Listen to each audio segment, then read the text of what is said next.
Bien, comme je l'ai indiqué au début, les questions sont reportées au niveau de la table ronde et maintenant j'ai le plaisir d'inviter Stefana Bromberg de l'École polytechnique de Milan qui va nous parler entre maîtrise et dépossession, l'IA au service d'une cognition distribuée.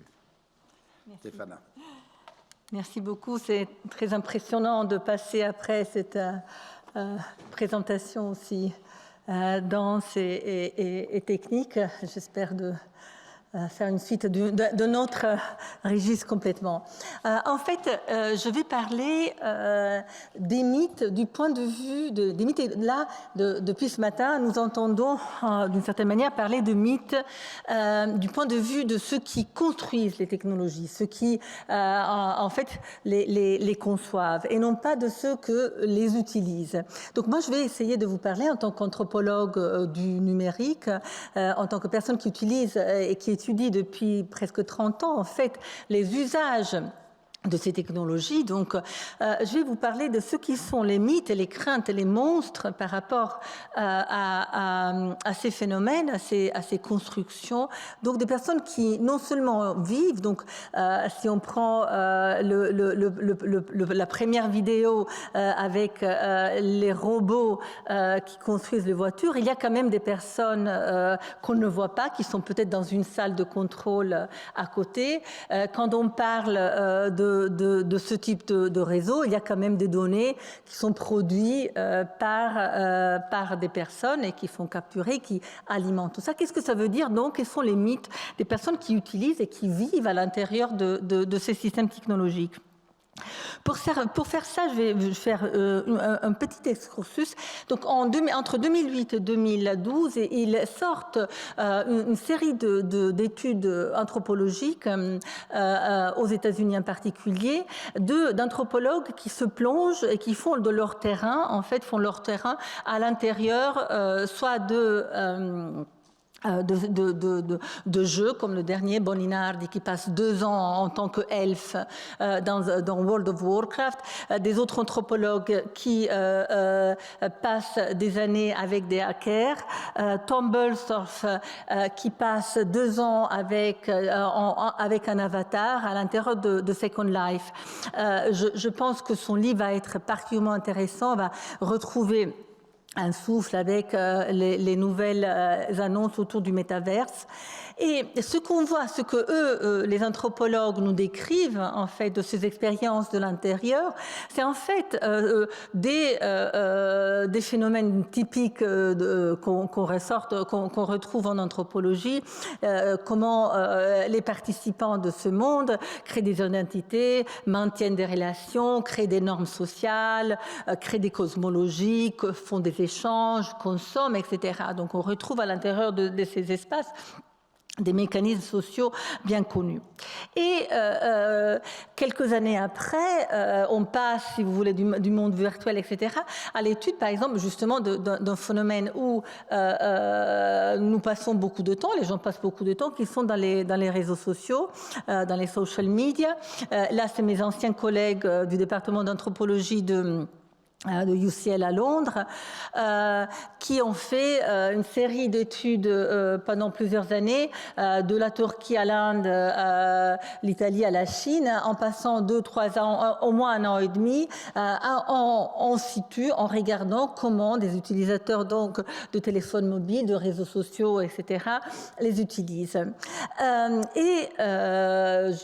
Ce qui en ressort aussi bien des premières études que de cela que je mentionne, c'est que le numérique, par ses participants, est subjectivement, donc au niveau de la subjectivité, subjectivement perçu comme vraiment un espace d'agentivité. Alors l'agentivité, c'est un mot qu'on n'a pas encore entendu aujourd'hui, mais qui est un peu au cœur fondamentalement de beaucoup il est sous-jacent de beaucoup de nos discours autour de l'intelligence artificielle, de la robotique, etc., où est la place de l'agentivité humaine.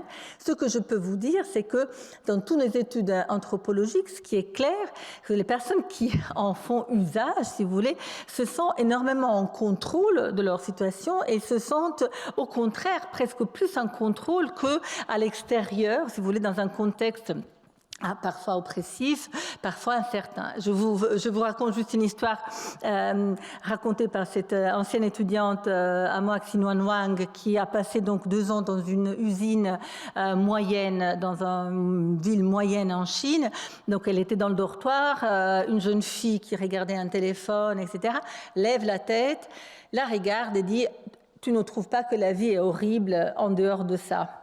Et ça, c'est le type de choses que j'ai retrouvé dans mes propres études, quand, avec l'introduction de la téléphonie mobile, ce sens incroyable de retrouver, si vous voulez, de pouvoir porter sur le lieu de travail, à l'école, etc., son espace privé, son espace personnel, perçu exactement comme un espace d'agentivité, de contrôle exceptionnel.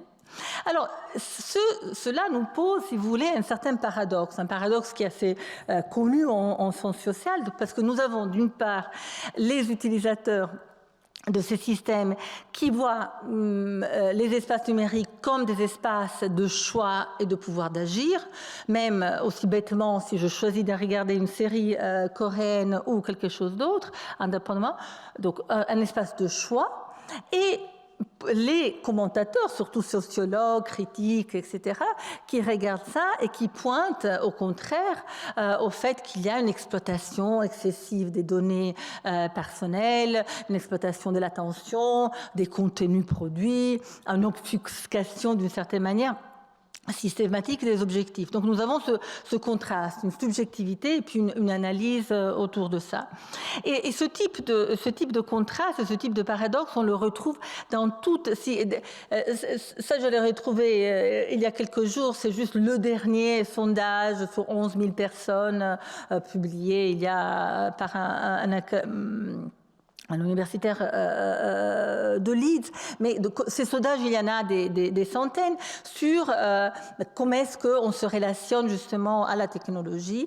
Et on tend à retrouver toujours les mêmes types de réponses, une grande satisfaction, un grand sens de nouveau d'amélioration de vie, malgré des plaintes par-ci par-là. Dans ce cas, une croyance, une confiance même supérieure dans les grandes entreprises technologiques, même supérieure à celle qu'on peut avoir par rapport à ces gouvernements, etc. Et ça, c'était sur plusieurs pays. Tout en étant perplexe parfois sur la collecte de données qui est maintenant une partie intégrante de l'expérience online et qui est aussi fondamentale. Et la parole donnée n'a pas beaucoup été mentionnée aujourd'hui, mais de nouveau, je pense qu'elle est l'élément portant de toute construction en IA et de toute machine learning. Il nous faut beaucoup de masses de données, comme Monsieur Lequin vient de le dire. Donc, mais il y a un certain fatalisme par rapport à ces données, etc. Et alors, qu'est-ce qui se passe en fait, ce qu'on voit, c'est qu'on est dans une situation... je m'excuse, je viens de me rendre compte d'avoir fait une faute d'orthographe qui est là, en gigantesque. Mais bon, le problème est que... que l'ontologie des données n'est pas claire. Et en fait, si vous pensez, et je sais qu'il y a des juristes dans la salle, et moi-même je fais partie du groupe de prospective de la CNIL, le temps et l'effort qui est fait pour essayer de donner, de comprendre, donner le statut à ces données, ça fait des années d'une certaine manière, pour arriver au GDPR, donc au système de régulation de données, de la privacy des données, on a passé des années, donc... on arrive et on se rend compte que pour la plupart des utilisateurs, s'il y a une vague compréhension que peut-être il y a une certaine valeur de ces données personnelles quand celles-ci portent sur son numéro de sécurité sociale, compte bancaire, peut-être quelques données de type médical, il y a beaucoup plus de flou, si vous voulez, sur les données comportementales, le temps de clic, le temps d'attention, le temps passé à regarder quelque chose, qui au contraire sont de nouveau des contenus qui sont essentiels pour la construction justement des systèmes dont nous sommes en train de parler. Il y a un magnifique livre de Nick Couldry et Mages, justement sur la notion de données, en montrant comment, en fait, la dépossession, dans l'histoire, la dépossession de ressources, souvent crée, en fait, une ontologie de cette ressource qui n'était pas perçue auparavant, c'était pas une chose. Tout d'un coup, le fait que cette chose, cette donnée, ce clic, cette observation, ce temps passé, etc., devient mépris, tout d'un coup on se rend compte mais c'est une chose, cette chose-là que je fais, tout d'un coup ça devient une chose.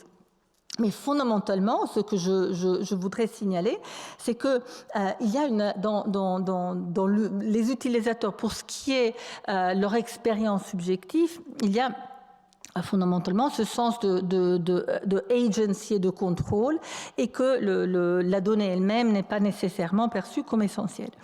Mais il y a un autre aspect qui est autour de la personnalisation. Une des fonctions dans lesquelles beaucoup d'algorithmes sont en train d'être utilisés, du point de vue d'usage quotidien, si vous voulez, c'est justement dans la personnalisation, que ce soit le ranking dans les social media, que ce soit les films sur Netflix ou les réponses de Google. Et là, j'aimerais citer quelque chose qui dit Dominique Cardon, c'est quelqu'un que j'admire énormément, et qui dit que, en fait, le fait que les personnes ne soient pas particulièrement touchées de nouveau par ce qui est nécessaire pour la personnalisation, pour arriver à la personnalisation, le fait que finalement on calcule sur des bases énormes de comportements variés pour arriver à cette suggestion de film ou de contenu, va très bien va dans la même direction, si vous voulez, d'un refus croissant au niveau sociétal des vieilles catégories socio-économiques qu'on avait en sociologie, niveau économique, classe sociale, niveau d'éducation, etc. Et qu'au contraire, ça va très bien. Donc l'idée de construire des propositions basées sur en fait un ensemble, un agglomérat extrêmement varié d'indicateurs de comportement, etc., va bien à l'encontre au fait que les personnes ne se retrouvent pas dans ces anciennes catégories, au contraire préfèrent être représentées, si vous voulez, par cette variété, le fait qu'on fait énormément de choses, et donc c'est dans cette variété qui en sort. Donc, alors là, jusque-là, je vous ai dit donc un manque de préoccupation, si vous voulez dire. Mais il y a quelque chose qui émerge. Et là, on commence à sentir du mythe, si vous voulez, où les préoccupations et les monstres commencent à sortir. Et c'est-à-dire où la préoccupation commence à émerger, c'est quand les algorithmes, et ça c'est le terme qui est utilisé un peu d'une manière un peu banale, si vous voulez, un peu, ça recoupe tout l'algorithme. On met dedans, quand les gens vous parlent d'algorithme, ça veut dire un peu tout. Les algorithmes, en fait, tout d'un coup, ont un effet, s'accompagnent du pouvoir, c'est-à-dire deviennent au service d'un pouvoir. Et à ce moment-là, l'algorithme peut prendre des décisions qui font des décisions peu vie. Et choses qui peuvent être la grosse crise, je pense qu'il y en a une un peu semblable en France avec Parcoursup, mais il y a eu une crise très forte en Angleterre en 2020, dans lequel fondamentalement au moment du bac, le bac a été annulé à cause du Covid, et la note finale a été basée sur les notes et les recommandations des professeurs, mais le ministère de l'Éducation a décidé qu'il se fiait pas complètement de ces notes et qu'il fallait d'une certaine manière homogénéiser, et donc a introduit un algorithme donc qui a basé fondamentalement sur la taille de l'école, a réajusté, si vous voulez, les notes en portant à beaucoup d'abaissement de notes, mais en introduisant un biais évident, c'est-à-dire les écoles les plus nombreuses les plus grandes donc ont été ajustées plutôt vers le bas, mais c'est aussi les écoles, et effectivement dans les zones plus défavorisées, etc. Donc avec un effet immédiat sur, disons, une diversification, si vous voulez, des résultats par rapport à la taille de l'école et donc et aussi à l'origine sociale des adolescents. Ce qui a donné lieu à des manifestations, et en fait, ces manifestations ont porté à l'élimination de ces résultats et un retour à la situation précédente. Ce qui est intéressant dans ce panneau, c'est la phrase « Votre algorithme ne me connaît pas ». Ne me connaît pas. Donc votre, et ils sont devant le ministère de l'Éducation, donc votre algorithme, donc une association avec un système bureaucratique, ne me connaît pas en fait, ne peut pas me calculer dans ces aspects-là. Et donc, de même, si vous voulez, on a ce type de résistance, ce type de scandale, si vous voulez, autour d'autres systèmes de prédiction qui portent sur des décisions de prêts bancaires, d'assurance ou d'emploi de plus en plus pour les livreurs, etc. Donc, la crainte, quand on parle, si vous voulez, avec des utilisateurs de systèmes qui vivent ce système, la crainte, c'est quand les systèmes de machine learning, etc., deviennent une expression du pouvoir bureaucratique, là, le problème se pose parce qu'on voit un élément sans appel, injuste, etc., et incomplet. Donc, si on pense au mythe, vous nous avez montré, plusieurs personnes donc, avant moi ont montré des Frankenstein, des Pinocchio, des monstres de divers, etc., le transhumanisme et tout. En fait, si vous voulez, le monstre et le mythe, pour les personnes qui vivent à l'intérieur et qui utilisent des systèmes qui, en partie, sont déjà le fruit d'une intelligence artificielle, le monstre n'est pas le transhumanisme, n'est pas en fond l'intelligence substitutive, le robot qui substitue, mais beaucoup plus un mythe dystopique d'un système prédictif sans appel, un espèce de choix algorithmique qui va faire des choix pour nous, contre nous, sans qu'il y ait appel. Et c'est pour ça aussi que, par exemple, il y a toute une série, on entend beaucoup parler, si vous voulez, de certains ratings en Chine, c'est-à-dire de nouveau tous ces systèmes perçus comme étant inappellables, incontrôlables. Et là, ce qui est intéressant, c'est qu'en fait, il y a ce magnifique livre de Kate Crawford, la première image en blanc et noir, elle a fait ce mapping, c'est une carte, si vous voulez, d'un système d'intelligence artificielle en partant. Il est exposé au Museum of Modern Art maintenant, en partant des composantes les plus minimes, donc les métaux rares, les tuyaux, tous les éléments, en essayant de reconstituer, si vous voulez, non seulement comme c'est fait d'un point de vue matériel, ce qu'il y a la matérialité derrière, mais aussi tous les acteurs, toutes les petites mains, si vous voulez, qui sont là à corriger, à faire du tagging des données, à corriger les bases de données, à nettoyer les bases de données, etc. Donc tous les acteurs invisibles aussi de ces systèmes. Et puis elle en fait une critique assez cruelle en montrant en fait le lien, disons un certain lien capitaliste avec la possession non seulement de données, des machines et des systèmes nécessaires, mais aussi des infrastructures pour permettre cela.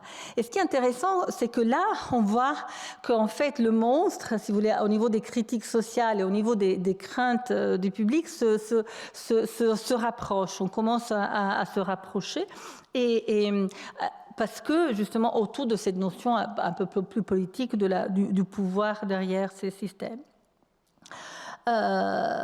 Oui, là je vais passer. Mais quelles sont les réponses individuelles ou collectives à cela? Alors, ce qui est intéressant, c'est qu'il y a des réponses, justement, il y a des réponses qui sont plutôt individuelles à ce type de crainte et des réponses qui prennent une optique plutôt collective. Sur le côté des réponses, disons, individuelles, comment un individu peut réagir ou peut se réapproprier d'un certain élément.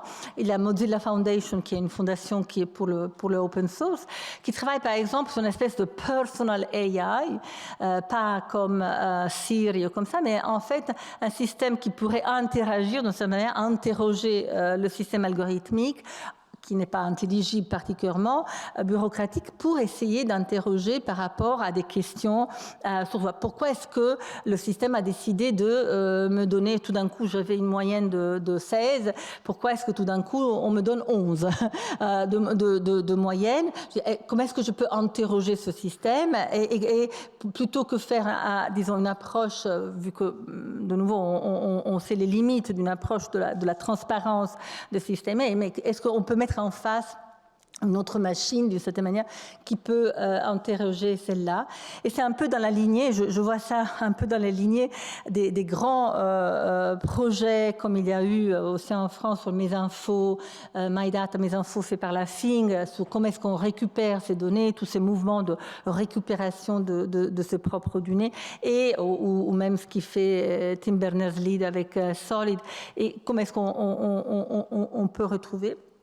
Mais il y a une autre réponse, et là on rentre dans le mythe, de nouveau peut-être le mythe plus public, celui un peu de l'union d'une intelligence collective et de l'intelligence artificielle. Il y a de plus en plus de centres qui émergent autour de l'intelligence collective, à l'MIT, à NYU, NEST. Je dirigeais un de ces centres pendant 2 ans, et l'idée c'est effectivement d'essayer d'intégrer, oui je vais y arriver, d'intégrer, comment est-ce qu'on peut intégrer intelligence collective et cognition distribuée et système d'intelligence artificielle. Ce qui est intéressant, c'est parce que j'étais très intéressée par aussi bien en fait ce matin l'idée d'une machine donc pathétique, donc d'un robot pathétique, que dans les conclusions de Daniel Handler, son suggestion du système extended, un système extension, et j'étais donc intéressée aussi par la réponse et la réfutation d'une certaine manière de la différence. Mais je pense que ce qui est intéressant dans les modèles donc d'intégration, intelligence collective et ça, c'est justement c'est un modèle qui se veut non pas substitutif, où l'intelligence artificielle n'est pas substitutive, si vous voulez, n'est pas oui, plus isolé, mais qui est vraiment une intelligence artificielle de support, d'interaction, si vous voulez, avec ses utilisateurs. Et je le mentionne, donc on va sortir plus d'ouvrages, et ce qui est intéressant derrière cette approche, c'est qu'en fait, et la réfutation faite tout à l'heure, je pense qu'il est intéressant parce qu'en fait, elle porte sur les aspects techniques, alors que le modèle qui est proposé dans ce type d'approche est en fait un modèle, je dirais presque organisationnel et presque de gouvernance, parce qu'il porte fondamentalement sur la nature des données qui est utilisée pour la constitution de ces systèmes et pas, si vous voulez, d'un modèle un peu plus de capture, un peu extractif, à un modèle beaucoup plus volontaire. Juste un mot, qu'est-ce qu'on veut dire par intelligence collective? Bon, son exemple le plus clair, pour ceux qui ne connaissent pas, c'est évidemment Wikipédia. C'est en fait la possibilité, grâce à, disons, dans son côté pratique, c'est la possibilité qui nous offrent les réseaux et les technologies, en fait, de faire collaborer des milliers ou plus de personnes pour construire quelque chose qui est plus de ce qu'un petit groupe, évidemment, un individu pourrait faire. Ce type d'approche s'appuie, si vous voulez, sous des recherches et sous des études sur la cognition distribuée, sur la prise de décision et sur comment, en fait, des groupes, des larges groupes peuvent générer justement des contenus de connaissances beaucoup plus vastes que des groupes. Et cela se fait grâce à la technologie. Donc, en pratique, quelle est un peu la vision de cette intégration intelligence collective et intelligence artificielle? Récemment, j'ai vu un projet de la Commission, mais aussi du Parlement européen. C'est une grande consultation sur le futur de l'Europe. On demande aux citoyens de donner leurs avis sur 9 gros thèmes, du climat, la santé, etc., au futur de l'Europe. Et typiquement, ce type de consultation souffre du problème où on collectionne énormément d'entrées très diverses, parce que vous pouvez avoir un juriste qui vous écrit un texte très complexe et quelqu'un d'autre qui se plaint des crottes des chiens. Typiquement, on a ce type de contenus qui sont intraitables, donc qui sont très difficiles à analyser. Et donc, dans cette consultation, et de plus en plus dans d'autres, effectivement, Natural Language Processing, LIA, va rentrer pour essayer de coordonner, de composer, analyser les contenus proposés. Et ce qui est intéressant, c'est qu'il y aura des phases suivantes, en fait, de synthèse de ces contenus qui seront discutés de nouveau en personne par une partie de citoyennes, et puis il y aura encore une deuxième phase, etc. Donc on voit ce système d'itération qui nous semble assez typique de cette intégration. Et on voit ce type de pratique de plus en plus sous les consultations publiques, mais on les voit aussi intégrées. Par exemple, dans des systèmes de monitorage, Helsinki a la ville de Helsinki a un très bel programme pour essayer de suivre les systèmes l'avancement dans l'objectif de zéro carbone en 2035. Je pense qu'ils partent très tôt. Et ils utilisent l'intelligence artificielle pour ça. Oui, j'ai fini. Donc, le mythe. Quel est le mythe, si vous voulez, si je dois dire quel est le mythe de participants, donc pas le mythe scientifique, pas le mythe de personnes qui construisent le système, c'est beaucoup plus celle d'un système de participation. Là, je finis avec cette image. Arizona State University a créé une decision room, en fait, où il y a un affichage de données qui viennent énormément de sources, etc., et dans lesquelles, en fait, des décisions collectives, ils utilisent, par exemple, la résolution de problèmes autour de la désertification de leur zone, etc. Donc, une participation collective soutenue et facilitée par le machine learning. Voilà, merci.